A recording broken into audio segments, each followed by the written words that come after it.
자, 오늘 우리가 스가랴 1장을 공부하면서 지난주에 은매화 사이에 계신 하나님에 대해서 배웠어요. 그렇죠? 예, 이 은매화는 뭘 상징한다 그랬어요? 무성한 가지를 상징한다 그랬어요. 기억나세요? 예, 무성한 가지. 예. 그래서 이 은매화가 지금 이스라엘을 예표하는 나무로 지금 하나님께서 말씀하고 계신데, 지금 이스라엘의 현재 상태는 어떤 상태냐면은 황폐한 상태란 말이에요. 그죠? 예. 황폐하고 뭐라 그럴까, 눌려있는 절망 가운데 있는 이스라엘, 황폐하고 절망 가운데 있는 이스라엘을 향해서 하나님께서 은매화 사이에서 예언을 선포하시면서 이스라엘이 곧 어떻게 될 것이다, 다시 무성해질 것이다, 회복될 것이다 라는 거예요. 회복. 이스라엘이 회복될 것이다. 그래서 그 이스라엘의 회복됨은 어떤 사람이나 어떤 누군가의 노력으로 되어지는 것이 아니라 하나님의 주권에 의해서 가능해지는 겁니다. 주권. 물론 모든 것이 하나님의 주권 가운데 있지만, 특별히 이스라엘은 하나님의 그 주권, 하나님께서 그 참으시는 것, 오래 참으시는 것을 멈추시고 이제 주님께서 모든 것을 회복하시고 이스라엘을 심판하고 연단하고 이스라엘을 벌 주시는, 심판하셨던 그 시간들을 이제 주님께서 멈추시고 이스라엘을 다시 살리기 시작하시는 거예요. 회복하시는 거죠. 왜냐하면은 오늘 그 하나님의 71회 계획 때문에 그런데, 다니엘서에 나왔던 이 71회, 다니엘의 71회 계획의 핵심은 뭘 말하냐면은, 오늘 메시아가, 예수님께서 다시 오실 때에, 메시아께서 재림하실 때에 그 앞에 먼저 무엇이 일어나야 된다? 예루살렘이 회복이 돼야 된다. 예루살렘. 그리고 성전이 세워져야 된다는 거예요. 예루살렘과 성전이 세워져야 되는 이 두 가지의 증거가 먼저 일어나고 난 다음에 메시아께서, 예수께서 이 땅에 오신다라는 거예요. 그러면 이스라엘을 향한 이 회복의 하나님의 역사는 결국에는 다시 오실 메시아께서 오시는 이 사역에 대한 앞당김과 끌어당김, 혹은 예표와 징조가 되는 거예요. 징조. 이스라엘 회복은 그리스도께서 곧 오신다라고 하는 어떤 징조가 되는 것입니다. 그래서 우리가 마지막 때를 살아가는 성도들로서 이때에는 무엇보다도 이스라엘과 중동과 아랍의 국제적인 정세와 종교적인 정세가 아주 중요하다 그랬어요. 제가 다니엘 나누고 요한계시록 할 때였나? 요한계시록 할 때에 그 얘기했어요. 무슨 얘기했냐면, 지금 성전이 세워져야 된다. 제3성전. 삼성전이 세워져야 되는데, 이 삼성전이 세워지기 위해서는 먼저 일어나야 되는 두 가지 선행 조건이 있다고 그랬어요. 첫 번째는 뭐예요? 이스라엘과 팔레스타인의 정치적인 연합이 있어야 돼요. 정치적인 연합. 이것을 우리는 뭐라 그럽니까? 거짓 평화협정, 혹은 흰말탄 자의 미혹이 올 것이다. 이게 먼저 와야 된다는, 정치적으로. 그리고 나서 두 번째로 일어나야 될 것은 뭐냐면은, 바로 이스라엘의 유대교와 무슬림의 이슬람교가, 요게 혼합이 돼야 돼요. 요게 혼합이 돼야 돼요. 사실 이슬람과 유대교가 그 세계 정부 안에서 하나의 독특한 종교로 연합될 수 있는 여지는 굉장히 많습니다. 왜냐하면 무슬림의 경전인 코란과 유대교의 경전인 타나크 안에는 굉장히 많은 매치되는 영역들이 있어요. 등장인물이 비슷한 것도 있고. 왜냐하면 이슬람이 이 이슬람 종교 자체가, 마호메트가 신비주의 유대교, 신비주의 기독교, 그리고 중동에 있는 토속 신앙을 짬뽕해서 만든 거예요. 근데 거기에 유대교와 기독교의 그 신비주의 분파의 해석들이 많이 가미돼 있어요. 이 부분에 대해서는 우리가 중동과 하나님 나라를 할 때에 이완 선교사에게 많이 배웠어요. 그죠? 그런 걸 볼 때에 코란과 이 토라가 같이 연합되어지면서 뭔가 독특한 종교가 세계 종교. 저는 이 WCC의 가장 큰 목적은 기독교와 천주교의 하나됨이 아닐 수 있겠다는 생각을 했어요. 사실 그것으로 출발을 했지만, 이 WCC라고 하는 것은 결국에는 어떤 모든 종교를 포괄하겠다는 거거든요. 어떤 종교로 인해서 일어나는 그 갈등, 전쟁을 우리가 내려놓고 그냥 다 포용하겠다는 거죠, 사실. 그런 의미로 이게 사실은 가톨릭과 기독교의 그 혼합주의 영성으로 시작은 됐지만 최근에 보면 거기 무당도 들어오고 뭐 중들도 들어오고 이슬람교도 들어오고 하면서 종교 다원주의의 어떤 온상이 되었거든요. 그들이 가지고 있는 가장 중요한 거는 연합이에요. 연합, 평화적 연합. 근데 이 연합이 참 무서운 게 마지막 때는 저는 좀 연합이 조금 두려워요. 예, 왜냐하면 이 연합이 꼭 뭐와 연결되어 있냐면 평화라는 이름으로 와요. 평화라는 이름으로 연합을 시키거든요. 평화라는 이름으로. 그래서 제가 말하는 게 뭐냐면 거짓 평화의 시대가 올 거라는 거예요. 종교적으로, 정치적으로. 예. 그런데 참 재밌는 게 정치와 종교죠, 그죠? 정치와 종교 지도자. 이스라엘과 팔레스타인을 하나 되게 하는 정치 지도자가 있겠죠, 그죠? 예, 이게 뭐 나라들끼리 되는 게 아니라 누군가가 영웅 같은 존재가 나타나야 된단 말이에요. 히어로가. 그리고 종교계를 통합하는 것도 누군가가 일어나겠죠, 그죠? 이거를 우리는 뭐라고 그랬냐면은 그 요한계시록에서 그 첫 번째 짐승, 그죠? 첫째 짐승. 이 바로 정치 지도자의 모습으로 와서 미혹하는 말을 하죠, 그죠?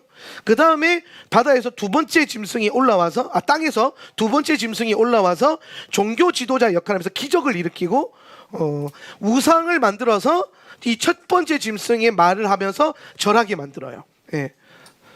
제가 딱 보니까 삼성전이 세워지려면 정치적인 혼합주의와 종교적인 혼합주의 두 개가 필요한데 종교적인 혼합주의가 필요한 이유는 딱 하나 때문이에요. 그게 뭐냐면은 황금돈 사원에다가 성전 지어야 되는데 거기 이슬람 사원이 있단 말이에요. 아주 유명한. 그리고 그 사원 그 성전산에서부터 제사를 위해서 이동해야 되는 게이트, 아주 중요한 일자로 뻗어진 게이트가 있는데 그 게이트에 지금 아락사 사원이 세워져 있단 말이에요. 이 두 개의 사원은 이슬람에서는 제2의 메카라고 불릴 정도로 굉장히 유명한 성지순례 장소예요. 예. 무슬림들이 생명 걸고 이거 안 뺏길 거란 말이에요. 그럼 이게 무력으로는 절대 못 뺏어요. 그냥 물론 이거는 성경에 없는, 제가 정세와 그 다음에 여러 가지 선교사님들의 강의를 통해서 제가 조합해 봤을 때에 뭐 이렇게 되지 않을까라고 하는 되게 명확한 결론이 나온 게, 종교가 통합이 되어버린다면, 알라가 야훼다 이렇게 돼버린다면, 혹은 유대교에서는 뭐 야훼는 모든 알라들의 유일하신 야훼다 이렇게 돼버리고, 야훼 이꼬르 알라 뭐 이러면, 왜냐면 사실 이 구약 성경에 보면 하나님 엘로힘이라는 단어 있죠, 그죠? 엘로힘이라는 단어와 알라라고 하는 단어는요 같은 단어예요, 사실은. 예. 왜 같은 단어냐면은 알라도 대명사고 엘로힘도 대명사예요. 엘로힘도. 그러니까 엘로힘 안에는요 야훼도 포함될 수 있고 니므랍도 포함될 수 있고 담무스도 포함될 수 있어요. 왜냐하면 이거는 엘로힘이라고 하는 거는 그냥 하나님, 신들, 심지어 심들이란 뜻이거든요. 신들. 예. 엘로힘. 그러니까 우리가 엘로힘 하나님의 차원에서 넘어서서 야훼 하나님에 대한 신앙 고백이 중요한 이유가 이런 거예요. 예. 그러니까 엘로힘이 뭐 신이란 뜻이거든요. 신. 그래서 성경에 그 엘로힘이 굉장히 많이 나온단 말이에요. 그런데 그 엘로힘 신앙에서 조금 더 깊이 들어가는 신앙을 보면은 하나님의 구체적인 이름이 언급이 돼요. 그죠? 뭐 엘샤다이, 뭐 엘로이, 뭐 야훼도 그렇고, 야훼는 더 깊어지죠. 야훼 니스, 야훼 삼마, 그다음에 뭐 야훼 이레, 뭐 이러면서 계속 이름들이 구체적으로 바뀌어요. 그러면서 하나님께서 우리에게 주신 하나님의 유일한 이름의 그 증거가 야훼, 유드의 바브예인데, 이 유드의 바브예는 결국에는 그 예수께서 십자가에 달리신 유대인의 왕 예슈아 마시아, 그것의 약자라는 것이 우리가 이미 히브리어를 통해서 밝혀졌어요. 그러면 야훼는 결국에는 예수님을 의미하는 거구나. 우리가 예수님에 대한 이름에 대한 고백이 아주 중요한 이유가 뭐냐면, 궁극적으로는 이 미혹이라고 하는 것이 이런 요소에서 찾아올 수 있다는 거예요. 그 엘로힘이 이렇게 막 다가오네. 그 엘로힘이 사실은 야훼가 아닐 수 있어. 그러면서 성경에 엘로힘이 또 다른 이방신을 지칭할 때 성경에서 엘로힘 단어를 또 써요. 그러니까 엘로힘을 가지고 연관 검색을 딱 받아보면은 거기에 야훼 하나님을 지칭할 때도 있고 이방 신들을 지칭할 때도 있는 거예요. 예. 그러니까 이 엘로힘이란 단어가 단순히 하나님만 지칭하는 단어가 아니게 된다는 거예요. 이러한 사상에서부터 철학적으로 물고 가버리면 너무나도 쉽게 이 종교 다원주의, 뭐 종교 혼합주의가 편해지는 겁니다. 심지어 거기다가 코란이랑 유대교의 경전인 타락, 그리고 기독교의 경전인 성경, 뭐 이게 같이 연합돼 가지고 막 지그재그 짬뽕이 돼 가지고 뭔가 나와 버리면 이게 굉장히 곤란해지거든요. 그런데 그런 시대가 올 가능성에 포석이 굉장히 많이 깔려 있어요. 제가 굉장히 심히 염려하는 것 중에 하나가 뭐냐면 우리나라 굉장히 보수적인 기독교잖아요. 우리나라 기독교가 다른 나라들에 비해서. 그럼에도 불구하고 이 보수적인 기독교의 색깔을 갖고 있는 나라의 신학교의 교수들의 95%는 제가 봤을 때 95% 좀 많이 쳐줬어요. 95%는 진보주의 신학자들이에요. 좌파 신학자들이에요. 예. 진보주의의 좌파 신학을 갖고 있기 때문에, 이 말은 무슨 말이에요? 신학을 가르치는 목회자를 양성하는 신학자들이 진보주의 사상을 갖고 있어요. 예. 성경을 하나님의 말씀이 아니라 그저 하나의 텍스트 중에 하나로 보고 가르치는 사람들도 있다라는 거예요. 심지어 더 똑똑하면 더 똑똑할수록, 유명하면 유명할수록. 예. 우리가 이 시대에 계속해서 WCC에 대한 문제들이 교회 안에서 충돌하고, 유명한 목사님은 뭐 교회에다가 신부를 초청해서 강연하고 중들을 불러다가 설교를 시키죠. 그러면서 자신들이 굉장히 똑똑하다고 생각을 해요. 최근에 나오는 유명 기독교 출판사의 책들을 보면은 그런 걸 많이 강조해요. 기독교는 이성적이어야 된다. 기독교는 논리적이어야 된다. 이 말은 무슨 말이냐면, 하나님은, 우리의 신앙은 내 머리로 이해가 돼야 된다는 거예요. 그럼 이해가 안 되면 그게 뭐예요? 신앙이 아니라는 거예요. 그걸 광신으로 몰아버리는 거예요. 그럼 여러분 잘 생각해보세요. 여러분이 경험한 하나님은 얼마나 이해가 됩니까? 여러분이 체험한 그 성령님에 대한 체험과 하나님에 대한 그 체험이 여러분의 이해됨과 머릿속에 이성으로 이해됨과 입술의 고백으로 다 표현이 되나요? 성경으로도 불가능한데? 제가 늘 말하는 게 있잖아요. 성경은 하나님께서 우리에게 자신을 드러낸 유일한 권위 있는 말씀이죠. 유일한 증거라고 볼 수 있어요, 성경이.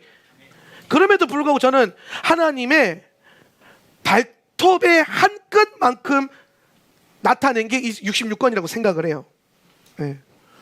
여러분의 하나님은 여러분이 영원히 찬양하고 영원히 고백하기에도 한량이 없어요. 오늘 우리가 주의 보좌에서 주님을 노래하고 새 노래로 노래한다잖아요. 날마다 여러분이 주님에 대해 새 노래를 부를 거예요. 근데 이거는, 이 새 노래는 그냥 가사 몇 개 바꾸고 예수님 예슈아로 바꾸고 막 앞뒤 글자 바꾸고 이 정도 수준이 아니에요.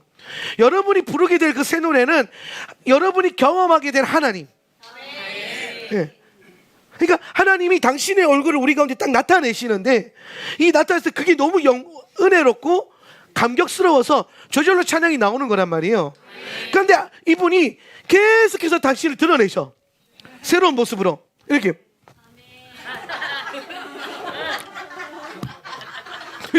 이해되나? 네. 근데 이런 게 내 얼굴로는 표정이 제한이 되는데, 그분은 영혼 가운데 그게 나타난다는 거예요. 그럼 여러분 66권은요 정말 주님의 발끝의 한 끗 정도밖에 아닐 거예요. 영원을 노래할 수 있는 분이니까. 여러분이 영원히 알아가도 더 알 수 있는 분이에요. 영원히 노래해도 더 노래할 수 있는 분이라니까요. 이게 얼마나 참 엄청난 주님의 그 한량 없음, 이게 한량 없음. 그런 주님을 우리가 이성으로 이해한다? 논리적으로 이해가 된다? 그게 되나요? 오늘 예수님께서 원수를 사랑하라 그랬는데 그게 이성적으로 이해가 돼요? 체험적으로 이해가 됩니까? 그럼 그건 원수는 아니에요. 그런데 오늘 내가 내 머리로 이해가 되지 않고 납득이 되지 않지만 내가 사랑하는 주님의 말씀이기 때문에 내가 의지적으로 순종하는 거예요. 납득이 돼서 순종하는 게 아니라, 깨달아서 순종하는 게 아니라, 내가 주의 말씀을 신뢰함으로 순종하는 거예요. 네. 이게 중요한 거예요. 하나님이 여러분에게 요구하시는 거는 하나님에 대해서 이해되는 것도 참 중요하지만 그걸 넘어서는 신뢰함이에요. 잭이라는 목사님이 있어요. 잭, 내가 이름 까먹었다. 하여튼 그 되게 유명한 목사님인데, 근데 그 목사님이 이제 경배라는 책을 쓰셨어요.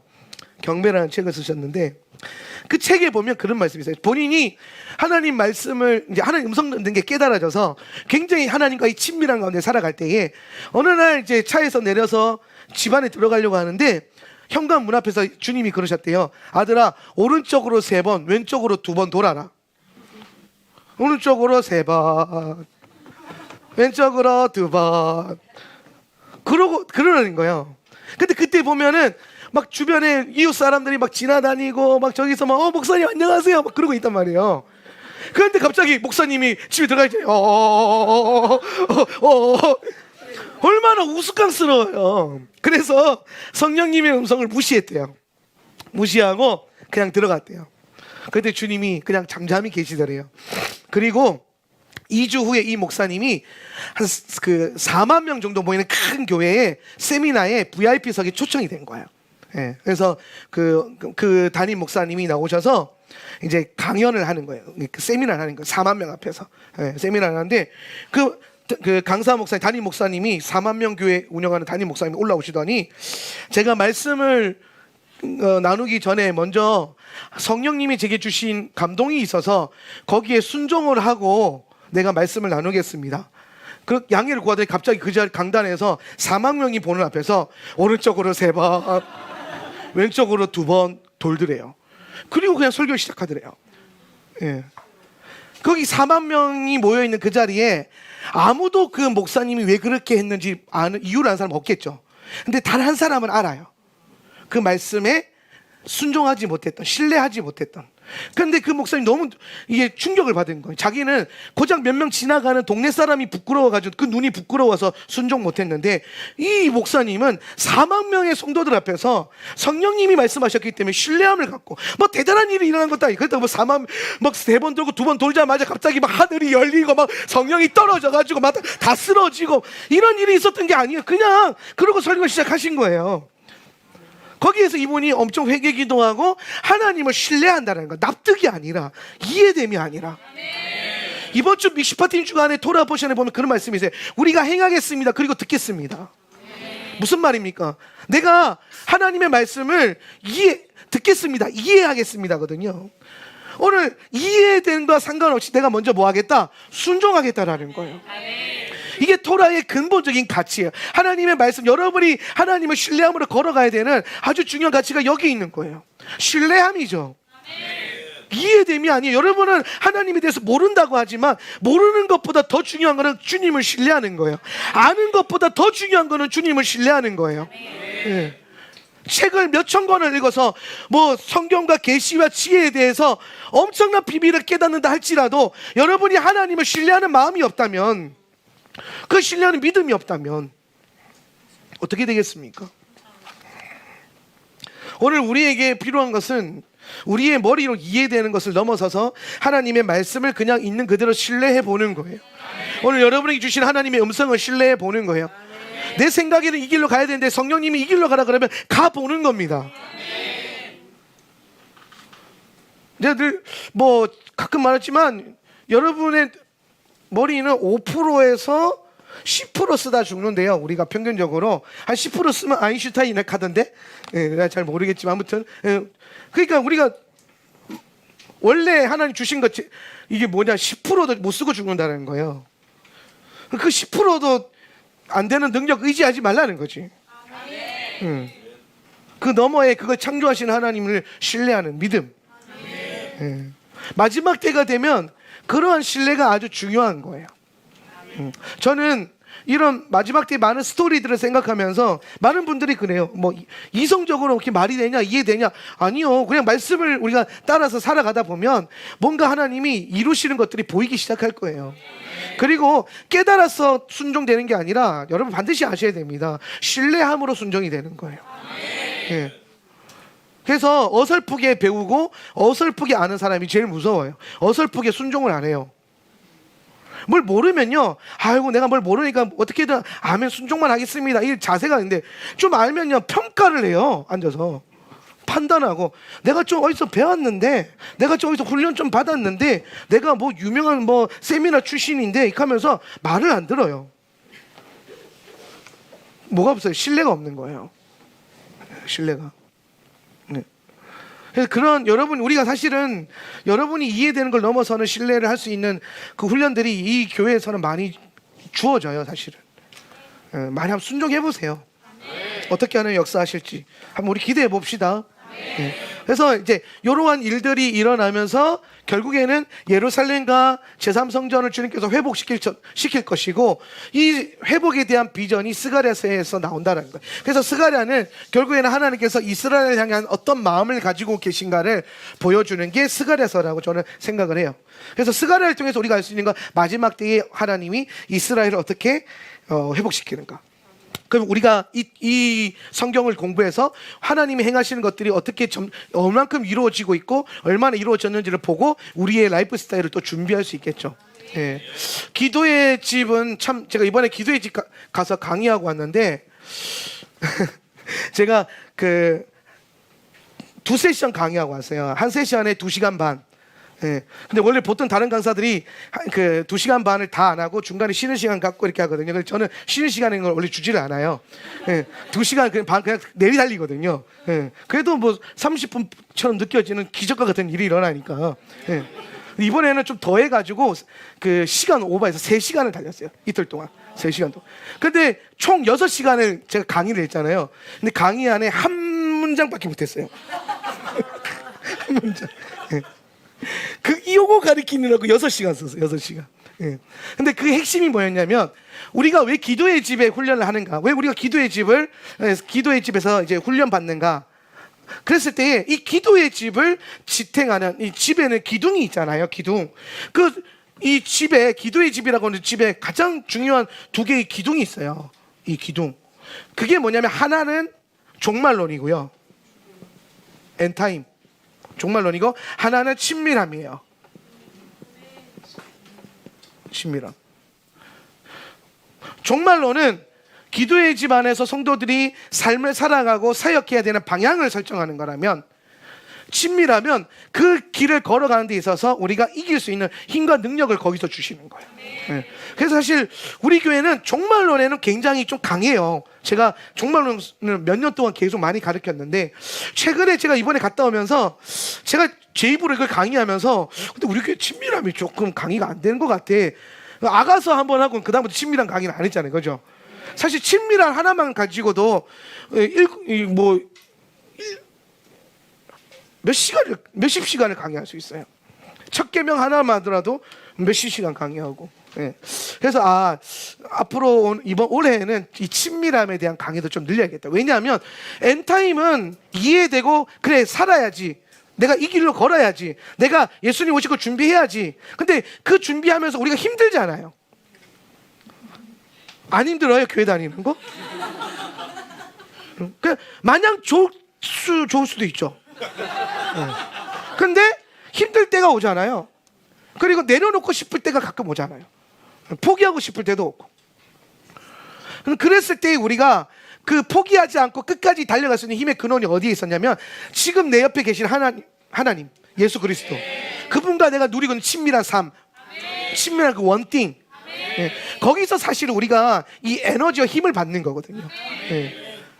오늘 여러분이 이렇게 다 같이 모여서 예배하고 기름 부음이 흐르고 할 때 사실 어떤 그 도전을 받고 방향을 설정하는 거라면, 그게 진짜로 되어지는 거는 여러분의 하루하루 삶 가운데 여러분이 주님과 함께 경험하고 있는 교제함, 친밀함.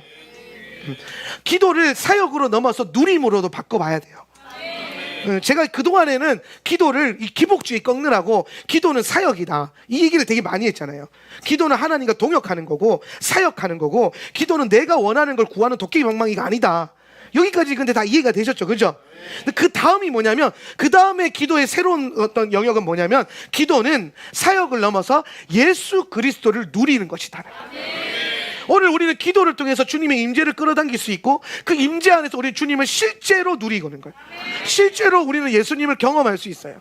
그 실제로 그 경험된 예수님 안에서 친밀하게 예수님과 걸으면서 얻게 되는 힘과 능력이 있어요.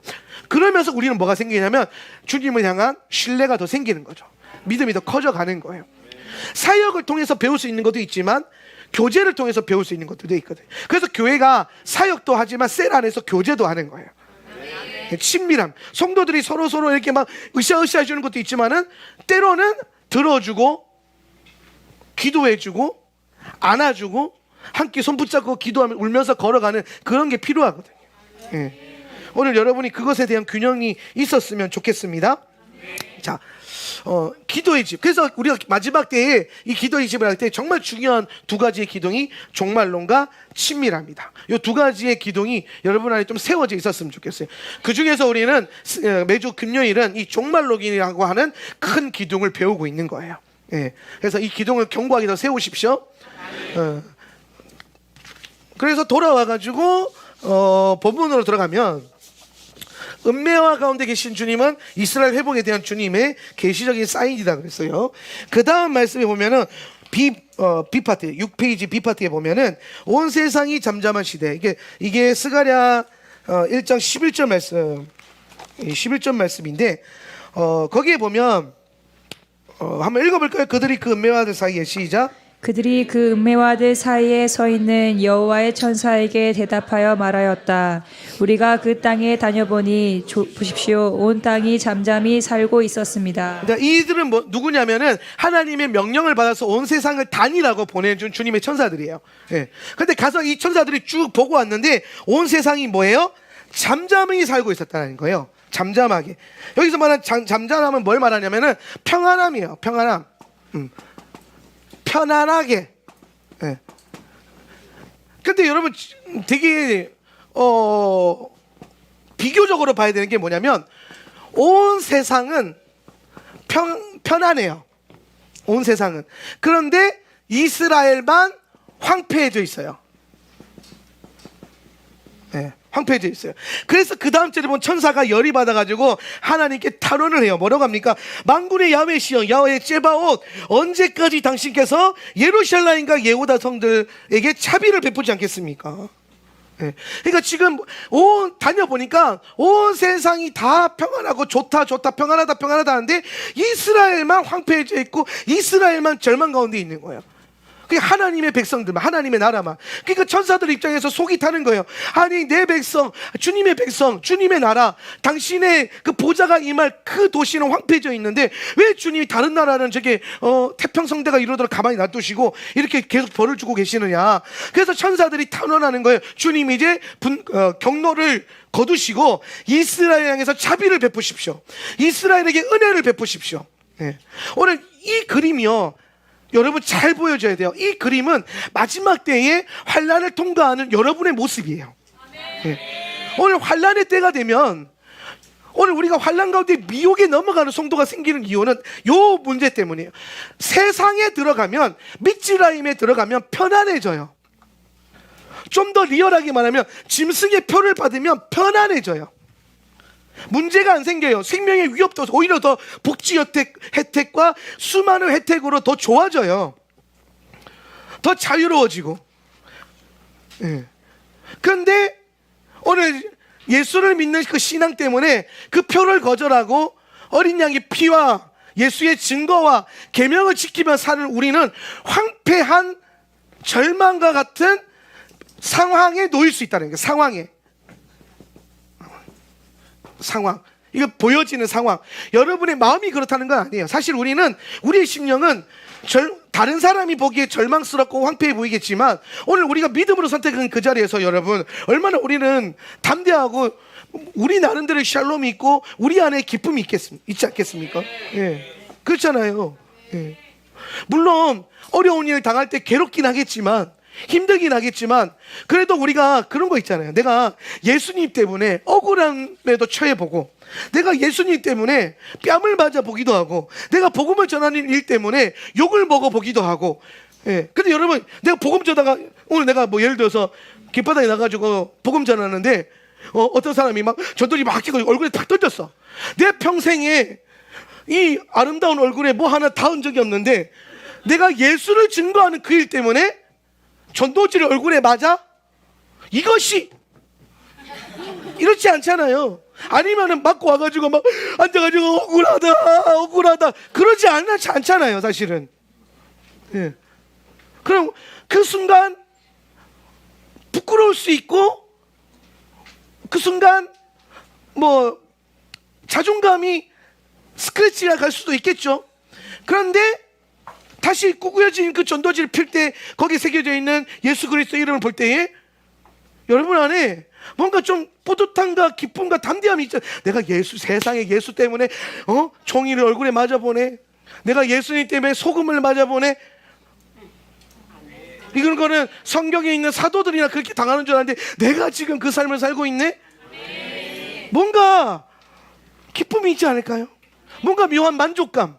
예수님 때문에 고난을 받는다는 것에서 오는 묘한 기쁨. 그러니까 예수 믿는 사람이 제정신은 아닌 거예요 사실은. 그렇잖아요. 억울해야 되는 상황이고 화가 나야 되는 상황인데 그 기쁨으로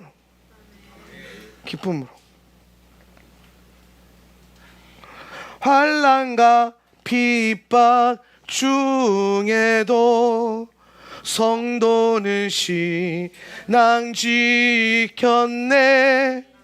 이 신앙 생각할 때에 기쁨이 충만하도다. 성도의 신앙 따라서 죽도록 충성하겠네.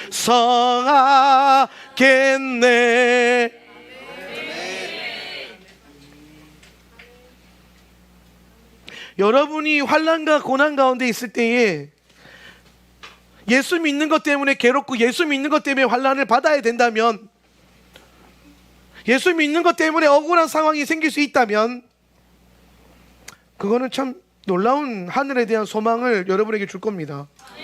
이 땅에서 인정 못 받아요. 누가 알아주겠어요? 목사님이나 저기 알아줄까? 성도들도 서로 안 알아주더라고. 왜 그렇게까지 예수 믿어? 김 권사 그렇게까지 안 해도 돼. 대충 해. 당신만 예수 믿어? 니네 교회만 예수 믿어? 많이 듣던 소리죠, 그죠? 저도 많이 듣던 소리예요. 심지어 저희 가족들, 친척들한테도 니네만 예수 믿냐? 그렇게 극성스럽게. 근데 뭐 괜찮아요. 욕먹을 때마다 나는 소망이 있더라고. 이게 그래도 주님이 아시니까. 어느 날 제가 되게 억울한 일이 있었어요. 억울한 일이 있어가지고 너무 억울하니까 기도가 안 되더라고요. 목사도요, 되게 억울하니까 기도가 안 나와요. 내가 그때 얼마나 내 자신이 부끄럽고 창피하든지. 목사인데 그래서 앉아서 기도하려고 와서 앉았는데 너무 가슴이 답답하고 힘들어서 기도가 안 나오니까 거기 앉아 뭐라고 기도했냐면, 아이고 목사야, 이 상황에서 성도들도 기도하는데 니는 기도 못하고 앉아가지고 내 자신을 한탄하면서 막 그랬어요. 네가 목사냐 그러면서. 그러는 가운데서 제가 거의 한 달을 예배당 나와서 기도도 못하고 그냥 할 게 없으니까 성경만 계속 소리내서 읽었어요. 근데 어느 날 주님이 한 2주가 지났을 때에 내 안에 묘한 감동을 주시면서 뭐라고 하시냐면, 내가 다 안다 이러시더라고요. 그거 아세요? 하나님은 저한테는 8번처럼 말씀하세요. 네. 그리고 하나님은 저한테 생각보다 경상도 사투리로 많이 말씀하세요. 모르겠어요 왜 그런지. 네. 그래서 내가 어느 날 저는 주님한테 부드러운 음성을 들어본 적 별로 없어요. 야, 해, 네, 이렇거든요. 우리 그렇게 살아요. 어느 날 우리 와이프가 애니어그램의 권위자니까 물어봤어요. 여보, 근데 나는 주님이 자꾸 나한테 8번처럼 말씀하셔. 맞는 거야? 그랬더니 그렇대요. 왜냐면 나를 너무 잘 아시기 때문에 내가 가장 잘 알아들을 수 있는 언어로 말씀하신대요. 할렐루야. 네. 여러분의 목사님은 여러분의 마음을 잘 알아줄수록 말을 테드리지만 우리 주님은 다 각자 맞춰가지고 필터링 하셔가지고 여러분이 가장 그 사랑을 누릴 수 있는 가장 최고의 언어와 분위기와 그 말투로 말씀하시는 것 같아요. 그래서 저는 그 조용조용 말하면 잘 안 듣거든요. 남의 말 잘 안 들어요. 네. 그래서 세게 말씀을 해, 네, 뭐 이런 것들. 내가 억울해요 주님 이러고 있었거든요. 억울해요 하나님, 너무 억울해요. 그러니까 주님이 약간 그렇게 말씀을 하시죠. 처음에 뭐가 억울하냐? 아니 억울해요 하나님. 진짜 제가 억울한 상황이었어요. 여러분 그냥 팩트로 봐도 되게 억울한 상황이었거든요. 그래서 내가 얼마나 억울해서 기도가 안 나왔겠어요. 그리고 내가 제주도 와가지고 솔직히 목회하면서 내가 내 영광 위해서 주의 영광을 위해서 왔는데 근데 이렇게까지 몇십 천대를 받아야 되나? 어디 가서 내가 그래 본 적이 없는데 억울해요. 그랬더니 뭐가 억울한데? 약간 8번 어쩌라고 막 이런 느낌. 아니 그러니까 억울하다고요. 좀 위로해 주시면 안 되나? 근데 한창 하나님과 실랭이 하는데 하나님 마지막에 그러시다가 내가 다 안다. 끝났어요 거기서. 아 하나님 아시는구나. 그럼 끝. 이 땅에서 인정 못 받아도 주의 보좌에서 뭐 챙겨주시겠지. 알아주시겠지. 주님이 아신다니까. 내가 이 땅에서 사람들한테 인정 못 받고 억울한 일 당해도 주님 아신다니까. 그럼 됐다. 그거죠. 그러니까 여러분이 환난과 고난을 들어가도 똑같아요. 아무도 안 알아줘요. 여러분이 환난 통과한다고 막 다른 교회에서 안 해준다니까요. 쟤네 왜 저래? 그냥 백신 맞으면 안 돼? 응? 나중에 다 맞을 거면서 그래요. 응. 저한테도 그러더라고요. 우리 그냥 내가 뭐 그렇다고 해서 뭐 이걸로 뭐 자랑질을 했어 모르겠어요. 그냥 내 믿음 갖고 그냥 살아가는 거야. 내 믿음 갖고 고백하고 내 믿음 갖고 예배 드리는 거야. 내 믿음 갖고 그냥 고백하는 거라고 내가. 우리 신앙 고백이에요. 모여서 예배하고 기도하고 흩어져서 전도하고. 아무도 안 알아줘도 괜찮습니다. 마지막 때가 환난이 오고 할 때도 똑같을 거예요. 근데 참 재밌는 건 이 구도의 변화를 보면 우리의 상황은 더 좋아지지 않는다는 거예요. 그래서 제가 승리주의 종말론을 인정하지 않는 거예요. 더 나아질 수가 없어요. 더 어두워질 거예요 세상은. 지금보다 더 큰 환란이 올 거예요. 코로나는요 이거는 그냥 그 신호탄이고 예행 연습이라니까요. 더 센 게 와요. 준비하셔야 돼요. 네. 그런데 세상은 편해요. 데살로니가전서 5장 3절에 보니까 데살로니가전서 5장 3절 읽습니다. 그들이 시작. 그들이 평안하다 안전하다 할 그때에 임신한 여자에게 해산의 고통이 이름과 같이 멸망이 갑자기 그들에게 이르리니 결코 피하지 못하리라. 아멘. 하나님의 심판이 언제 임하냐면 종말이 언제 임하냐면 그들이 세상 사람들이 평안하다 안전하다 그럴 때 일어나 온 세상이 평안한 상태 잠잠한 상태 평안하다 안전하지 할 때 그때에 갑자기 진통하듯이 멸망이 심판이 올 거고 아무도 피하지 못하리라. 예. 그럼 우리가 사실 기독교인들이 정말 중요한 거는 제가 이것도 코로나 이전부터 계속 얘기했던 건데 뭐냐면 여러분이 정말 긴장해야 될 거는 세상이 평안하고 좋을 때예요. 예. 코로나 때는요 오히려 평안하셔야 돼요. 그러니까 환경적으로 눈에 보이는 위험이 있고 어려움이 있고 괴로움이 있고 환란이 있잖아요. 그럴 때는 좀 담담해지세요. 평안해지세요. 그런데 여러분의 환경이 갑자기 막 너무 좋아지고 막 평안해지고 막 남북 통일돼가지고 잘 먹게 잘 살게 되고 막 이게 막 평탄해지 태평성대가 오잖아요. 그때 여러분은 반대로 두려워하셔야 돼요. 이해되시죠? 지금 무슨 느낌인지. 예. 그러니까 하나님 이렇게 대놓고 코로나로 뭐 분위기 조성 다 해놓고 갑자기 빡 이렇게 환란이 안 와요. 예. 이럴 때는 오히려 반대로 여러분이 담담하셔야 돼요. 이거 아니라는 거예요. 예. 진짜 미혹과 진짜 환란은 우리가 안심하고 있을 때에, 안주하고 있을 때에 느닷없이 닥치는 거예요. 그래서 우리가 안전하다, 평안하다, 세상이 평안하다 느낌이 돌 때에는 여러분이 그때부터는 정신 차리고 엔타임 붙들고 달려가야 돼요. 지금은 오히려 하나님께서 은혜 주시는 때, 회복시켜 주실 때를 바라봐야 됩니다. 그리고 일단 아직 제3성전 안 세워졌기 때문에 여유 있게 호흡하셔도 돼요. 근데 저는 앞으로 향후 18년이 좀 중요하다고 생각한다고 계속 말씀드렸죠. 앞으로의 18년 안에 여러분 앞에 18년 가운데 굉장히 중요한 많은 일들이 있을 거고, 저는 이 18년 안에 제3성전 세워질 수 있다고 봐요. 좀 더 빠르면 10년 안에 가능할 수도 있다고 생각해요. 이거는 그냥 하는 말이 아니라 제가 나름대로 연구한 것에 대한 계산법이에요. 일단 18년은 굉장히 중요하고 10년 안쪽으로 충분히 가능하다. 그리고 이제 여러분은 7년 하나님의 풍년의 때를 담아낼 준비를 하셔야 된다. 지금은 두려워할 때가 아니, 지금은 요셉의 창고를 채울 때입니다. 뭐 지금 뭐 밖에서 뭐 다들 뭐 테이퍼링에, 금리 인상에, 뭐 여러 가지 뭐 주가 폭락, 뭐 여러 가지 유동자산 폭락, 이런 것 때문에 다들 뭐 고민하고 하는데, 아니요, 이럴 때 여러분 담대하게 그 여러분, 하나님 여러분 주실 부요함을 위해서 심으셔야 돼요. 요 한마디로 딱 정리해볼게요. 지금 사야 됩니다. 지금은 팔 때가 아니라 살 때예요. 여기까지 정리하고, 그래서 아는 사람은 귀 있는 자만 들으면 돼요. 무슨 말이야? 그러면은 정말 나를 모르는 거지. 그런 사람들은 못 받아 먹어요. 요즘에 계속 전화가 와요. 네, 아니 두려워하지 마세요. 네.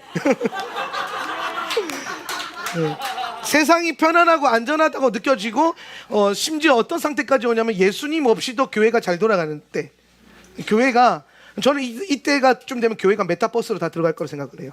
그러니까 메타버스에 온갖 지금 돌이 다 들어가고 있거든요. 근데 교회가 거기 합류할 거예요. 왜냐면 지금의 교회는 번영 신학이 너무 약해요. 교회가 참 안타까운 게 그거예요. 그래서 우리가 빨리 그 번영 신학을 벗어내고 목적이 있는 부요함에 이르러야 돼요. 아우런 세더 처치가 거의 5년 동안 번영 신학이랑 싸움했죠, 그죠? 제 입에서 한 번도 축복의 축조도 안 나왔잖아요. 5년 동안 무조건 버려라, 내려놔라, 던져라, 드려라, 막 없애라. 그거 하다가 하나님 갑자기 확장시켜 주셔서 한 4년 전부터, 그죠? 한 4년 전부터 지금 하나님께서 이제 확장하신다, 증가시키신다, 부요케 하신다. 실제로 이 말씀을 신뢰함으로 기도한 자들이 굉장히 많은 부요함을 지금 얻게 되고 증가되고 있는 상황 가운데 있습니다. 근데 앞으로 엔타임 가운데 세상이 평안할 때에는요, 교회도 번영 신학 가운데서 예수님이 없어도 평안한 상태. 저는 그게 메타버스라고 생각을 해요, 사실은. 메타버스 교회, 랜선 교회들. 저는 아직도 의문인 게 랜선 타고 기름 부음이 흐를 거라고 생각하지 않아요. 달라요. 다르니까 여러분 지금 앉아 있는 거잖아요. 똑같이 오면은 누가 여기 와요? 안 그래요? 똑같이 오면 굳이 왜 등록을 해요? 안 그렇다니까. 제가 이번에 갔을 때도 강의하면서 그랬어요. 코로나가 완전히 엔드된 상태, 그냥 독감 중에 하나로 취급되고 우리가 살아가는 데 되면은 교회에는 두 가지 큰 변화가 일어날 거예요. 첫 번째, 임재가 없는 교회는 반토막이 반에 반토막이 날 거다. 그래서 근데 그 임재가 없는 교회가요, 지금 많이 대형화되어 있기 때문에 그 자금으로 아예 임재 없이도 가능한 메타버스로 들어갈 거다. 그런데 반대로 임재가 있는 교회, 예배마다 기름 부으신가 임재가 살아있는 교회들은 더 확장되고 더 증가되고, 그 임재를 맛을 본 사람들이 피하는 도피처와 같은 교회가 될 것이다. 저는 그렇게 봐요. 왜냐하면은 맛을 봤거든요. 맛을 봤어요. 보는 거랑 맛본 거는 천지 차이예요. 맛집 영상 보는 거랑 맛집 가서 무 보는 거랑 천지 차이죠. 메타버스 교회는 유튜브 보면서 맛집 안 가고 대리만족하는 거랑 똑같은 거예요. 아멘 하세요. 아멘. 근데 대면 예배 여러분이 시간을 드리고 에너지를 드리고 재정을 드리고 해서 와서 예배할 때에는요, 그 맛집에 와서 진짜 숟가락 하나에 국왕 그릇 딱 떠가지고 해보는 거예요.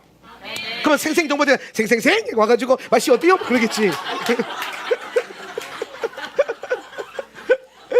예. 오늘 임재와 기름 부음은 랜선 타고 가지 않아요. 여러분이 착각하는 게 있는데, 나 온라인 예배 때도 은혜 받았는데, 은혜 받은 거랑 기름 부음 떨어지는 건 달라요. 그거 여러분 오해하면 안 돼요. 비대면 예배가 활성화된 정착되는 교회의 특징은요, 비대면이나 현장 예배랑 별반 차이 없을 때, 요거면 딱 이해가 될 거예요. 비대면 하나 현장 오나 그 느낌과 감동이 똑같은 교회들과 예배들은 당연히 비대면으로 넘어갈 겁니다. 훨씬 더 효과적이니까. 그런데 한번 와서 드려보면 뭐가 다르네 이게 오는 교회들은요, 비대면 안 해요. 저도 사실 유튜브 계속 살려놓는 게 선교사님들 때문이고 해외에 있는 성도들 때문이지, 국내 사람들을 위해서는 굳이 이거 열어놓을 필요가 없어요. 저는 그렇게 생각해요. 예. 근데 벌써 하울라우 TV도 지금 6,000명이 넘어가고 있고 많은 교회들이 주목하는 채널이 됐어요. 예. 여러분 아마 계속 기도해 주고, 저는 이게 언젠가 닫을 텐데 그 닫기 전까지는 계속해서 이 사명을 퍼뜨려야 된다고 저는 생각을 해요. 예. 예. 내가 이렇게 말하면 누군가 이게 듣잖아요. 그럼 메타버스는 다들 많은 목사님들이 메타버스가 좋은 거라고 막 이렇게 메타버스 교회에서 해야 된다고 막 그러는데, 그 아닌 견해도 있네. 들어보니까 또 그럴싸하네 싶잖아요. 내가 아주 맹탕 이상한 말을 하는 건 아니잖아요. 그럼 여러분 여기 앉아 있겠냐고. 그래서 그런 시대가 올 거다. 그때 우리는 깨어 있어야 된다. 그래서 데살로니가전서 5장 6절에서 9절 한번 읽어볼까요? 그러므로 시작. 그러므로 우리는 다른 이들과 같이 자지 말고 오직 깨어 정신을 차릴지라. 자는 자들은 밤에 자고 취하는 자들은 밤에 취하되 우리는 낮에 속하였으니 정신을 차리고 믿음과 사랑의 호심경을 붙이고 구원의 소망의 투구를 쓰자. 하나님이 우리를 세우심은 노하심에 이르게 하심이 아니요 오직 우리 주 예수 그리스도로 말미암아 구원을 받게 하심이라. 아멘. 이런 때일수록 우리는 뭐한다? 같이 자지 말고. 다른 이들이랑 같이 자면 안 돼요. 영이 잠들면 안 돼요. 영이 깨어야 돼요. 나 이번에 평창 가가지고 그 강의실 들어가는데 거기 눈이 많이 쌓여 있잖아요. 이게 눈이 쌓다가 녹았다가 얼었어요. 그걸 뭐 생각 없이 막 강의실 가는데 갑자기 막 진짜 한 2m를 미끄러졌어요. 막 쫙 이렇게 나 허리도 안 좋은데 근데 안 넘어졌어요. 그래가지고 살았어. 그때 나를 옆에 수행하던 최정성 교사가 목사님 깨어 있어야 돼 이러는 거야 나한테. 강의도 시작하기 전에 허리 다치면 안 되는 깨어. 근데 목사님 위험한, 그러니까 다른 사람들 같으면 목사님 안 다치셨어 이러잖아. 근데 얘는 뭐라고 하냐면 목사님 깨어 있으셔야 돼요. 이게 기도의 집이야. 목사님 내 영아 깰지어다. 우리는 내 영아 깰지어다 이렇게 기도하잖아요. 와 TCC 애들 내 영아 깰지어다 이렇게 하더라고. 그거를 아니 진짜 그렇게 해 가가지고 예배하는데 뭐 웃기다 얘네. 내 영아 깰지어다를 그게 저렇게 깰지어다 이러는 거야. 그래서 내가 지역이 다르고 환경이 다르고 목사가 달라 또 영이 같구나 여기는. 나 그런데 깨어 있으세요 그러는데 내가 좀 엉큼해서 내가 나도 모르게 내 영아 깰지어다 이랬어. 그러니까 옆에서 막 웃어요. 그래서 깨어 있어야 돼. 다른 이들과 같이 자지 말고 좀 깨어 정신 차려야 돼. 영이 깨어야 됩니다. 그 다음에 스가랴 1장 15절 평안한 시작. 평안한 이방 나라들 때문에 큰 진노로 내가 진노하리니. 여기까지 보겠습니다. 보세요. 하나님의 진노는 평안한 이방 나라들 때문에, 세상이 평안할 때에 하나님의 진노가 내려온다는 뜻입니다. 그래서 세상이 평안할 때에 성도들은 더 깨어 정신을 차려야 됩니다. 하나님이 사실은 침묵하시는 게 아니에요. 하나님이 가만히 계시는 것이 아닙니다. 하나님이 이미 우리가 보이지 않는 영역에서 일을 하고 계세요. 코로나 때 굉장히 히트쳤던 찬양이 하나 있죠. 웨이메이커라는 노래가 찬양이 엄청나게 히트를 쳤어요. 예. 큰 길을 만드시는 분, 큰 기적을 행하시는 분, 약속을 지키시는 분, 그는 나의 하나님. 예. 근데 거기에 사실 그 찬양의 브릿지 부분에 보면 비록 내게 보이지 않아도, 비록 내게 들리지 않아도 일하시네. 하나님 일하신다는 거예요. 그게 하나님의 침묵이에요. 예. 사실 이 찬양 그거 아세요? 이 찬양이 이 원곡자가 한국 교회 상황을 보고 찬양을 만들었대요. 예. 한국 교회 상황을 보고. 예. 한국 교회 성도들에게 소망과 희망을 주기 위해서. 예. 깜짝 놀랐어요. 예. 왜 한국이 나오지 갑자기? 갑자기 그런 마음이 들더래요. 예. 특히 이제 이분은 아마 내 생각에 남북 이 상황을 보고 그렇게 기도한 것 같은데, 저는 코로나 때 하나님이 코로나, 우리 다들 그 생각했잖아요. 1년 지나면 하나님이 역사하시기, 2년 지나면 어떻게 되겠는데, 벌써 2년 지났잖아요, 그죠? 그런데 지치면 안 돼요. 그래도 하나님 일하고 계세요. 나 하울란 세터 처치 볼 때마다 하나님 일하고 계시는 게 딱 보여요. 저희 교회가 그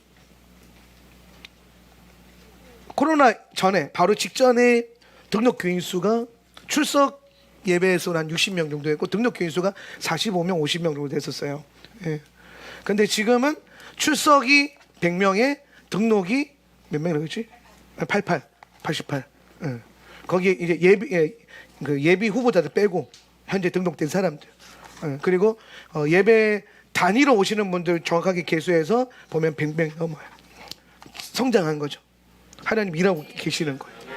예, 그러면서 계속 교회가 점점 예배와 기름 부음이 떨어지는 게 아니라 더 압이 올라가고 있고, 예, 더 강해지고 있고, 그런 걸 볼 때 하나님의 일하심을 우리가 신뢰할 수 있어야 된다.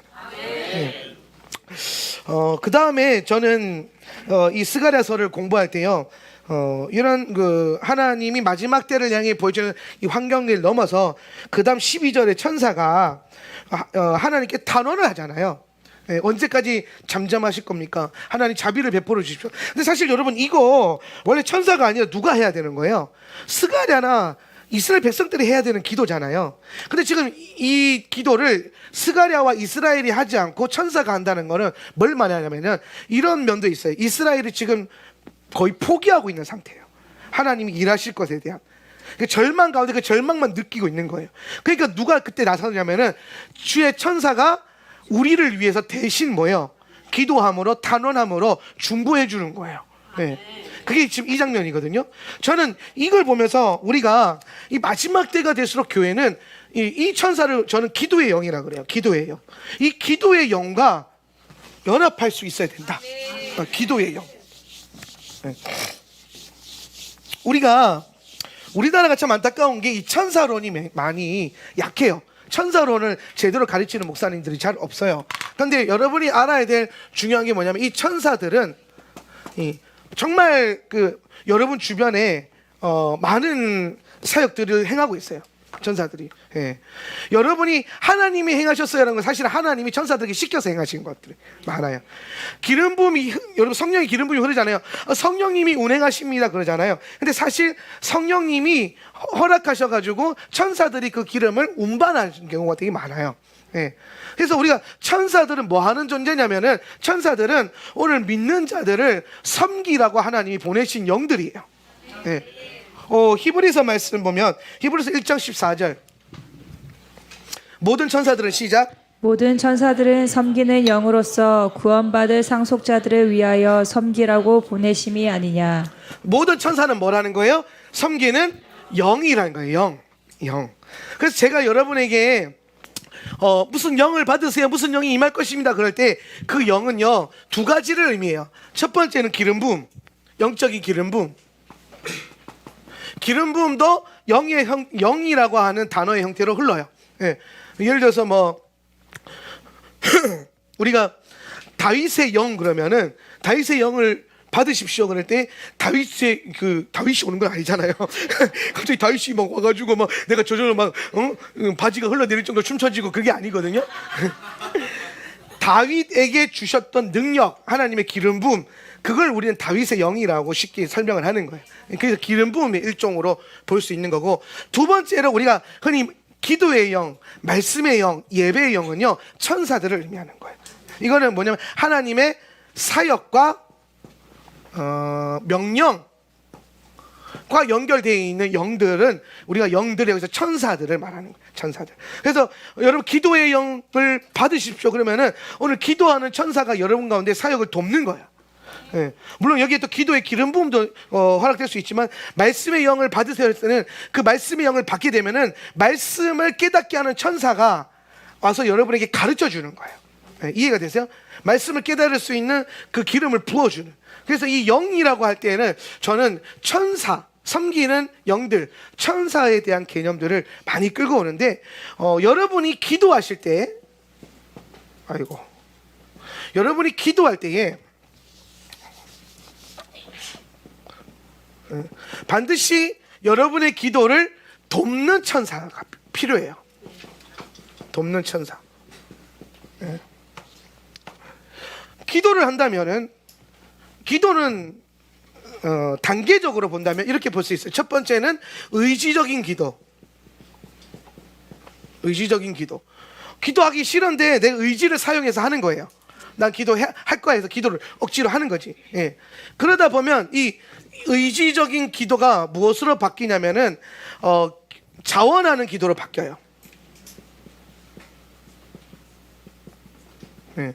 그래서 내가 내 혼의 의지를 가지고 기도를 시작했더니 갑자기 이 혼의 의지와 영이 연합이 되면서 어떻게 됩니까? 내 영이 기도하기 시작하는 거예요. 예. 그래서 자원하는 심령으로 저절로 기도가 되어지는. 예.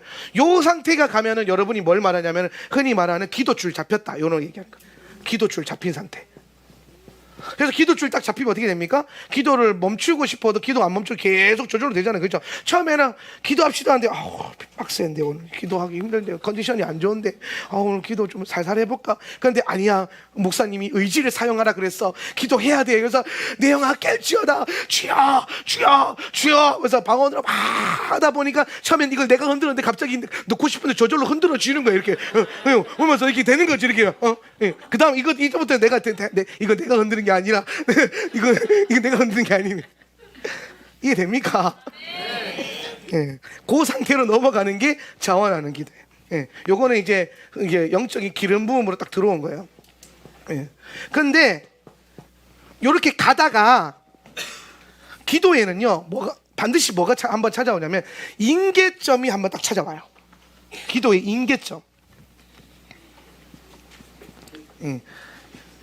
그러니까 막 가다가 더 이상 내가 내 힘과 내 의지와 자원하는 영으로도 기도를 할 수 없는 그 지점이 있어요. 더 이상 기도가 안 되는 지점. 그걸 임계점이라고 그러거든요. 근데 이 임계점을 돌파하는 많은 목사님들의 간증들을 보면은 각자 방법이 다 달라요. 진짜 막 죽으면 죽으려면서 의지를 쥐어 짜가지고 정말 돌파해버리는 사람들도 있고, 그러면은 기도줄이 세 줄로 바뀌는 느낌이야. 약간 그런 느낌이에요. 한 줄 잡고 막 가다가 여기서 막 이제 내려올 건데 아니야 쭉 했더니 하나님 기도줄을 하나 바꿔줘. 그래서 또 쭉 더 가는 거지. 예. 약간 이런 느낌에서 거기에는 이제 의지와 자원함이 필요한데, 저는 요 임계점을 넘어설 때 요때 저는 기도의 영이 필요하다고 생각해요. 예. 그러니까 여러분이 기도하는 레벨에서 더 높은 차원의 레벨로 올라가려면 기도를 돕는 천사들의 사역과 연합을 하셔야 돼요. 예. 예수님께서 겟세마네에서 기도하실 때요, 누가복음 22장 41절 44절 읽어볼까요? 그들을 시작. 그들을 떠나 돌 던질 만큼 가서 무릎을 꿇고 기도하여 이르시되 아버지여, 만일 아버지의 뜻이거든 이 잔을 내게서 옮기시옵소서. 그러나 내 원대로 마시옵고 아버지의 원대로 되기를 원하나이다 하시니 천사가 하늘로부터 예수께 나타나 힘을 더하더라. 예수께서 힘쓰고 애써 더욱 간절히 기도하시니 땀이 땅에 떨어지는 핏방울 같이 되더라. 잘 보세요. 그들을 떠나 41절, 그들을 떠나 돌 던질 만큼 가서 무릎을 꿇고 기도하여. 요게 요 단계예요. 1번 단계 의지적 기도. 그리고 나서 이르시되 아버지여, 만일 뜻대로 이 잔을 옮기시옵소서. 요게요 지금 임계점이 다 닿은 상태예요. 이렇게 온 상태예요. 여기서 이만큼. 예. 그러니까 지금 이 잔을 예수님이 뭐예요? 감당하기 힘듭니다라고 하는 그 기도가 나오면서 임계점이 온 거예요. 임계점이. 이해되세요?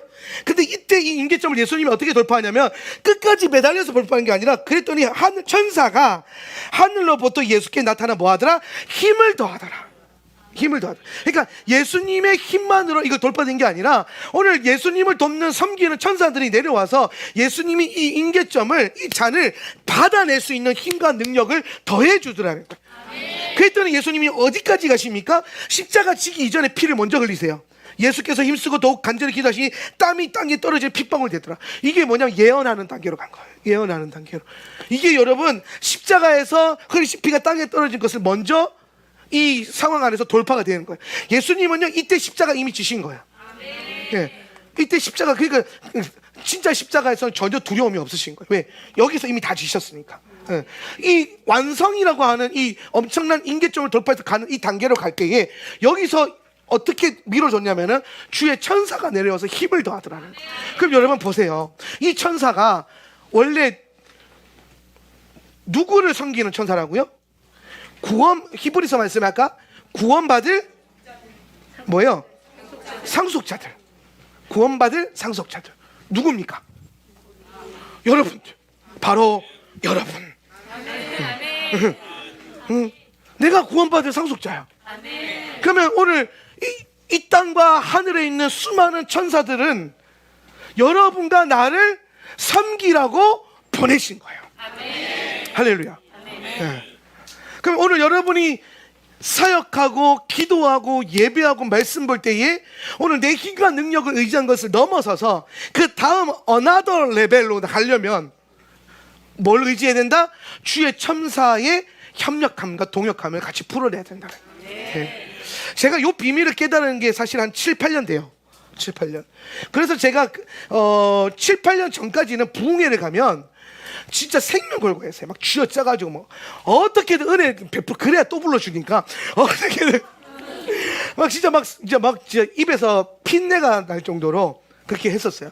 그런데 욕을 깨닫고 난 다음에 제가 성령님과 함께 성령 충만한 상태에서 천사들과 동역하는 법을 배우니까 그 다음부터는요 살살하는 게 아니라 이 원리가 생겨요. 그러니까 내가 내 힘으로 핏방울 흘리는 게 아니라 천사들과 함께.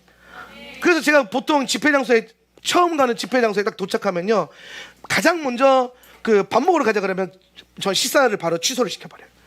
식사 대접 안 받겠습니다. 내일 받겠습니다. 취소하고 뭐 하실 거예요 강사님? 그러면은 제가 예배당에서 기도 좀 해도 됩니까? 그렇게 하시라고. 그럼 예배당 가가지고 딱 앉아 있잖아요. 그래서 제가 뭘 하냐면 성령님 이 예배당을 섬기고 있는 천사를 보여주십시오. 제가 이렇게 기도를 해요.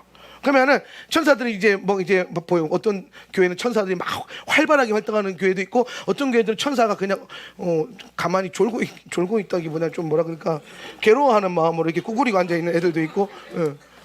근데 없는 데도 있어요. 그게 되게 안타까웠어요. 그래서 없는 데 가면은 와 힘들겠는데. 그래서 어떻게 합니까? 1시간 동안 천사를 파송하는 기도를 하는 거예요. 오늘 이 밤에 성령께서 어떤 사역을 하길 원하시는가? 그 성령님 그 사역을 감당할 수 있는 천사들을 배치시켜 주십시오. 예. 전쟁하는 천사를 파송하십시오. 치유의 기름을 운반하는 천사를 이곳에 파송하십시오. 오늘 재정이 풀어진다. 그러면 재정을 돌파시킬 수 있는 천사들을 이곳에 파송하십시오. 여러분 이건 굉장히 놀라운 지혜와 전략이에요. 그럼 여러분 이걸 꼭 사역에만 쓰냐? 여러분 삶에도 아까 뭐라고 구원받을 상속자를 위해서 교회와 사역을 위해서가 아니라 여러분을 위해서. 그럼 오늘 여러분이 주의 천사와 동역하는 법을 배운다면 여러분의 기도와 여러분의 말씀 그 생활과 신앙생활과 또 삶에서 실제적인 삶에서 오늘 이 천사의 협력을 통해서 여러분은 꽤 많은 문제에서 돌파가 되는 거예요. 네. 제가 토라를 독학을 했잖아요. 예, 어디 가서 학위를 따고 공부한 것도 아니고 신학교 가서 배운 게 아니라 저는 그냥 순수하게 제주도에서 그 시간이 정말 많더라고요. 교회를 개척했는데 저는 진짜 교회 부교육자 때는 너무 바빠가지고 교회는 다 바쁜 줄 알았는데 교회를 개척했는데 너무 시간이 많이 왜 성도가 없으니까 시간이 남아 도는 거예요. 그래서 내가 이 시간에 뭘 해야 되나? 그래서 1년을 쉬었어요. 1년은 왜냐면 몸이 많이 제가 거의 10년을 안 쉬고 논스톱으로 달려서 사역을 했어요. 정말 안 쉰 년 한 번 없고 쉬는 날 하루 없이 뭐 일주일 내내 일하고 사역하고 이러고 사역하고 그러다 보니까 몸이 많이 망가져 있으니까 제주도에서 한 1년 힐링하고 그 다음부터는 제가 사역을 감당하는데 어느 날은 이 천사들의 도우심에 대한 갈망이 좀 생기더라고요. 내가 내 힘과 내 능력으로 하기보다는 천사들의 역사해야 되지 않나. 예. 그러면서 제가 이 성경을 읽으면서 내 재정을 돕는 천사들, 내 재정을 공급하는 천사들이 있겠다는 믿음이 딱 생기는 거예요. 예. 그래서 저는 제 삶에서 사역이 아니라 제 삶에서 저는 천사들과 그때부터 동역하기 시작해요. 이게 굉장히 엄청난 기적 중에 몇 가지가 제가 경험된 게 있는데, 저는 개척 초기에는 성도가 한 사람이 있었고 학생이 3명 있었기 때문에 그 성도 한 사람 11조가 전기세 내면 없었어요. 그 끝이에요. 그러면 우연히 그분이 돈 좀 많이 벌면 나 가끔 식당 가서 맛있는 거 사주고 뭐 그랬어요. 우리 주일날 컵라면 먹었거든요. 예, 학생들 앉혀놓고. 예. 컵라면 먹어본 세대들은 그 시대를 알죠. 예. 주일날 제가 기도해서 하나님 밥 먹고 싶다고. 컵라면 말고 밥 먹고 싶어요. 예. 지금 밥 엄청 먹어요. 근데 제가 그 교회에서 사례비를 받은 지 몇 년 안 돼, 한 3, 4년 됐나? 교회에서 사례비만 지도 얼마 안 됐어요. 예. 그 전까지는 제가 이제 자비량으로 생각을 했는데 한 달에 후원금이 딱 28만 원 들어왔어요. 두 가족이 살아가는데 한 달에 28만 원으로 살아야 돼요. 그래서 가장 처음에 했던 거 우리 둘 와이프 핸드폰부터 없애버렸어요. 핸드폰 하나로 같이 쓰자. 핸드폰 하나로 썼어요. 그러니까 막 근데 저는 좋았어요. 행복했어요. 왜냐하면 주일을 감당하는 위해서 내가 당하는 어려움이었으니까. 근데 한 달 후원금 28만 원으로 생계 유지가 거의 안 되지 않을까요? 해보실래요? 안 돼요. 근데 되더라고요. 밥 굶어 본 적도 없고 뭐 아파서 병원 못 간 적도 없었어요.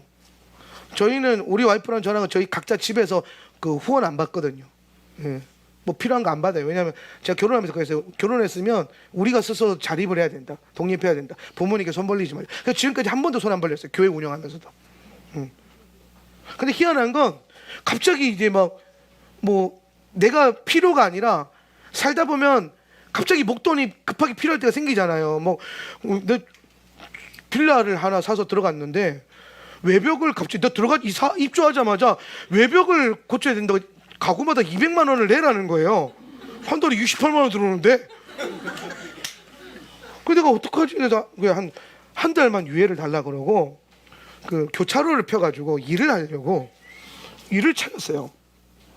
그래서 기도했죠. 성령님, 내가 어떤 일을 하기 원하십니까?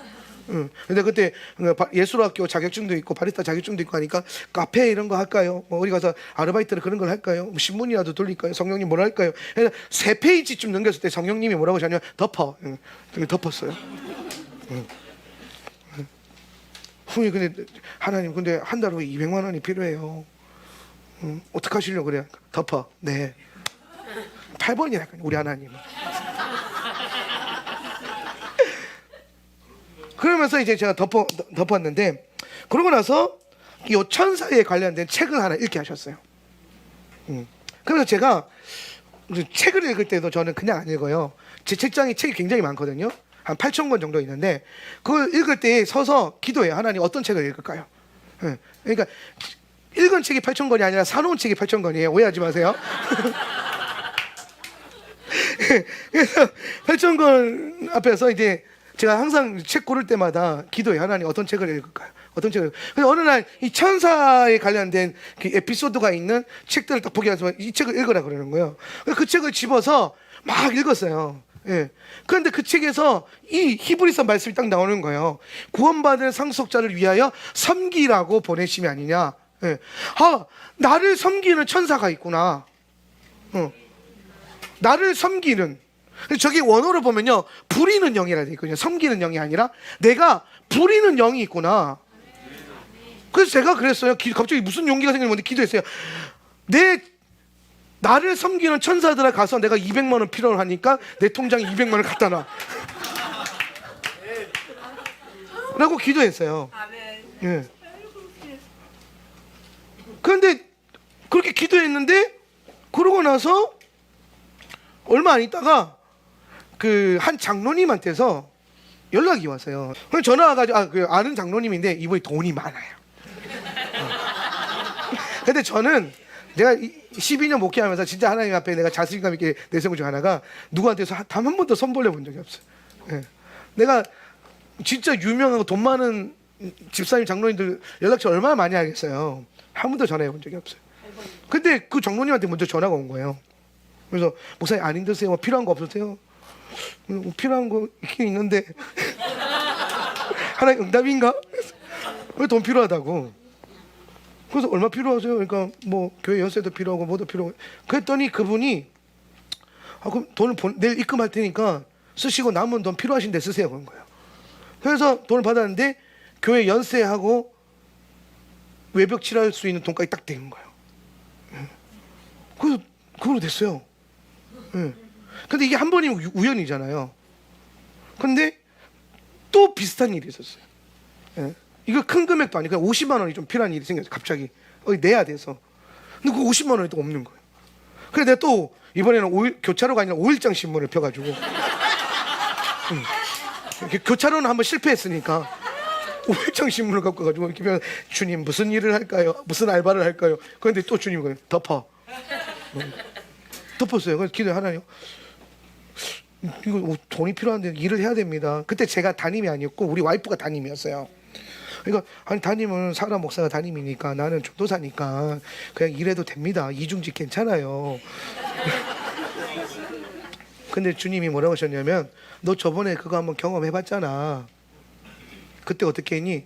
기도했죠. 어떻게 기도해서 천사들한테 명령했죠. 한 번 더 해 그러는 거예요.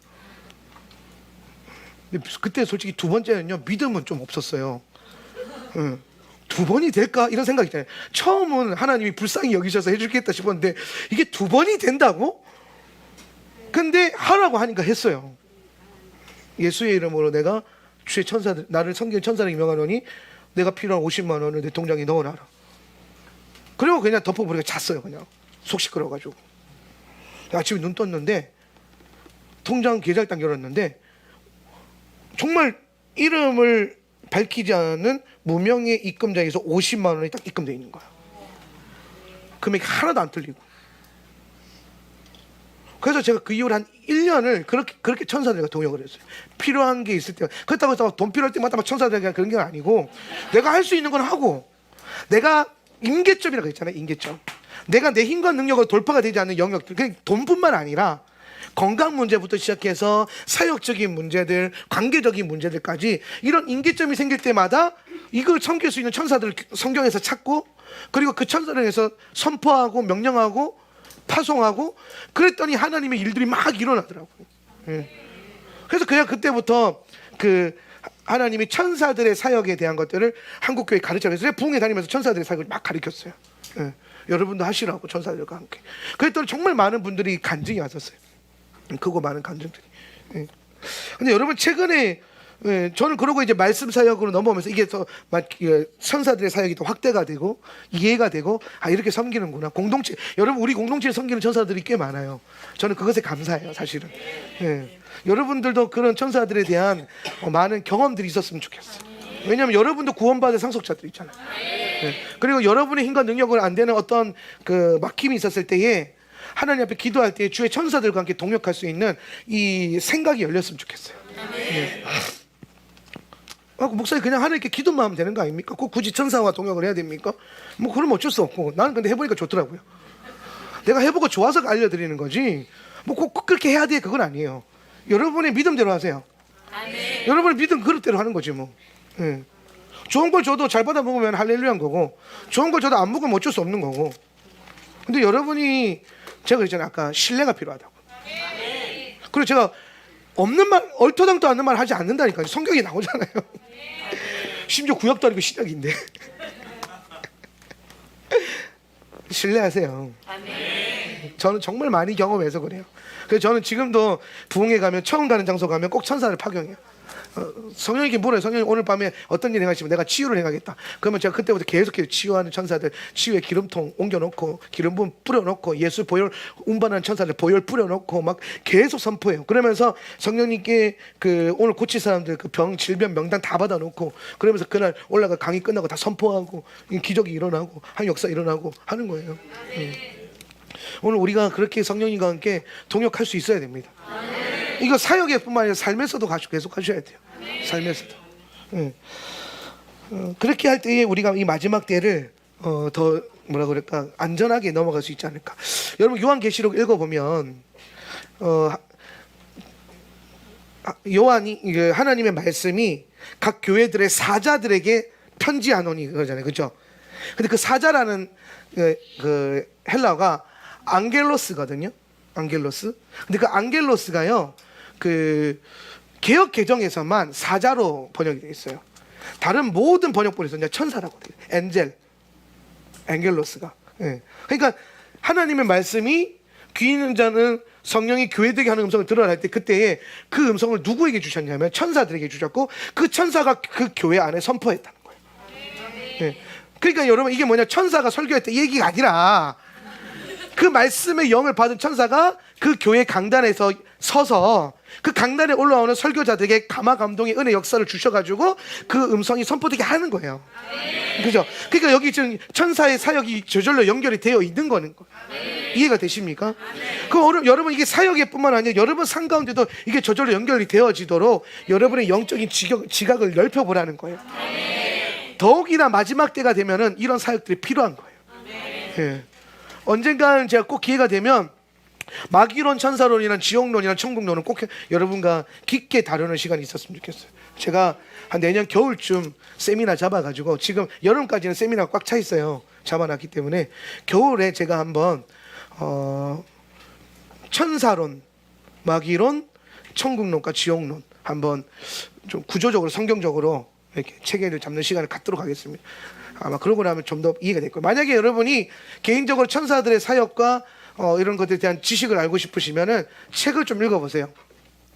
제일 무난하게 읽을 수 있는 건 그 유명한 빌리 그레이엄 목사님께서, 빌리 그레이엄 목사님 아시죠? 네. 되게 유명한 전도자들, 이분이 쓰신 천사론에 대한 책이 있어요. 천사 하나님의 특사 뭐 이런 책이 있거든요. 그 책은 복음주에서 가장 편안하게 읽을 만한 책이고, 그 다음에 뭐 가브리엘 천사를 만나다 뭐 롤랜드 벅 목사님의 책이라든지 아니면은 뭐 케네스 에기 목사님이 책들을 보면은 그런 천사들의 사역들도 많이 나와 있어요. 재정에 관련된 사역들 보면. 근데 그 외에는 엄한 책들 보지 마세요. 책들도 골라서 봐야 돼요. 영적으로 혼탁한 게 끼어 있을 수 있기 때문에 미디어나 책은 여러분 꼭 저한테 검수 받고 읽으세요. 네. 웬만해서는 여러분이 여러분 의지대로 함부로 접하지 않으셨으면 좋겠어요. 자, 그렇게 우리가 이것들을 배워야 된다. 그러니까 지금 이스라엘은 가만히 있는데 이스라엘을 섬기는 천사들이 하나님께 기도하잖아요. 그랬더니 기도가 어떻게 됩니까? 응답이 돼요, 안 돼요? 되잖아요. 14절에서 나와도 말하셨다 내게 말했다 외쳐라 만군의 여호와께서 이렇게 말씀하셨다. 응답이 떨어진 거예요. 그죠? 되게 재밌는 장면 아닙니까? 천사가 기도하고 천사가 응답을 가져와서 또 선포해요. 이해가 되세요? 네. 그 뭐라고 합니까? 만군의 여호와께서 이렇게 말씀하셨다. 내가 예루살렘과 시온을 큰 질투로 질투하고 편안한 나라 이방들 때문에 큰 진노로 내가 진노하리니 내가 조금 노했을 때 그들의 악을 가중했다. 그러므로 여호와께서 이렇게 말씀하셨다. 내가 예루살렘에 자비를 베풀려고 돌아왔으니 내 집이 그곳에 지어질 것이고 예루살렘에 측량하는 줄이 쳐질 것이다. 다시 외쳐라 만군의 여호와께서 이렇게 말씀하셨다. 다시 내 성들이 좋은 것으로 넘치리니 야훼가 다시 지온을 위로하고 다시 예루살렘을 택할 것이다. 천사들이 기도하고 천사들이 응답받아서 천사들이 선포하고 그 백성들은 뭐합니까? 가만히 있다가 듣고 복받고. 이게 그 하나님의 천사들과 사역이 연결되어 있는 백성들의 복된 상태예요. 이게 언약적 축복이에요, 사실은. 이 언약 안에 있는 축복과 보호함. 근데 이게 여러분 우리 모두에게도 있다라는 거예요. 그 일들이 좀 선명하게 있었으면 좋겠습니다. 예.